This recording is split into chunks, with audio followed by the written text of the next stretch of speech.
মণ্ডলী, উপনীয় বিচাৰক মণ্ডলী, উপস্থিত সম্মানীয় সদন, আজিৰ এই তৰ্ক প্ৰতিযোগিতাৰ মূল বিষয় কোভিড-19 আৰ শিক্ষাৰ উপৰ ইয়াৰ প্ৰভাব।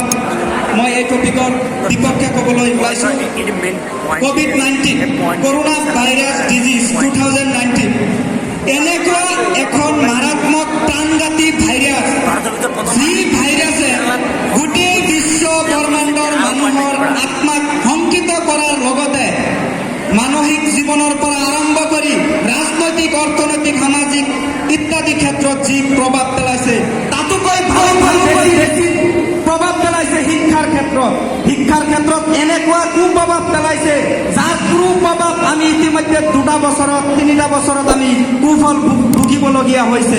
বিশেষকৈ যোৱা 2021 বৰ্ষৰ উচ্চ মাধ্যমিক আৰু উচ্চতৰ মাধ্যমিক পৰীক্ষা অৰ্থাৎ মেট্ৰিক আৰু হায়াৰ ছেকেণ্ডেৰী পৰীক্ষাবিহীনভাৱে মূল্যাংকন প্ৰাপ্ত নম্বৰ দি যি ৰিজাল্ট ওলাইছিল, তাত আমি ছাত্ৰ ছাত্ৰীসকলে এই কৰোনা ভাইৰাছৰ কাৰণে পৰীক্ষা নোহোৱাৰ কাৰণে আমাৰ ৰিজাল্ট মনোভূত হোৱা নাই।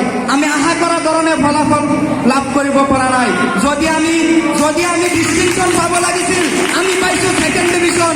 যদি আমি পাব লাগিছিল ষ্টাৰ মাৰ্ক, আমি পাইছোঁ 3rd ডিভিজন। গতিকে এই কৰোনা ভাইৰাছে আমাৰ শিক্ষাৰ ক্ষেত্ৰত এনেকুৱা বেয়া প্ৰভাৱ পেলাইছে, যাৰ প্ৰভাৱে আমাৰ ছাত্ৰ ছাত্ৰীৰ জীৱন ত্ৰাস কৰি পেলাইছে, আমাৰ ছাত্ৰ ছাত্ৰীৰ জীৱন সম্পূৰ্ণ ধ্বংস কৰি পেলাইছে।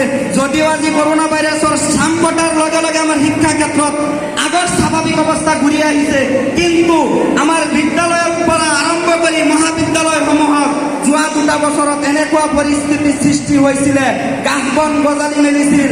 ছাত্ৰ ছাত্ৰীবিহীন, শিক্ষকবিহীন স্কুল কলেজ, মৰুভূমি সদৃশ পৰিস্থিতিৰ মাজত স্কুল কলেজ থাকিবলগীয়া হৈছিল।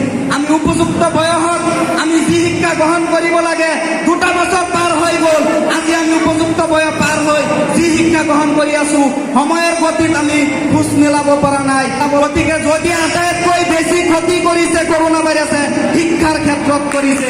উপযুক্ত বক্তাই কৈ যোৱা ধৰণে আমাৰ পূৰ্ব বক্তাই কৈ গৈছে, শিক্ষাৰ ক্ষেত্ৰতে নহয়, কৰোনা ভাইৰাছৰ লকডাউন হ'ব লাগে। লকডাউনৰ কাৰণে আজি দুখীয়া মানুহৰ পৰা আৰম্ভ কৰি বেপাৰ বাণিজ্যৰ চহকী মানুহ পৰ্যন্তলৈকে আমাৰ দুখীয়া মানুহ পংগু হৈ গৈছোঁ। আমাৰ অন্ন বস্ত্ৰ বাসস্থানৰ খোজত আমি একেবাৰে পংগু হৈ গৈছোঁ। দুবেলা দুমুঠি খাব নোৱাৰিছোঁ। গতিকে আটাইতকৈ যদি বেয়া ক্ষতি কৰিছে, শিক্ষাৰ ক্ষেত্ৰত কৰিছে। ছাত্ৰ ছাত্ৰীসকলে অনলাইন মাধ্যমেদি ক্লাছ কৰিব লগা হৈছিল। আমি এনেকুৱা ছাত্ৰ ছাত্ৰী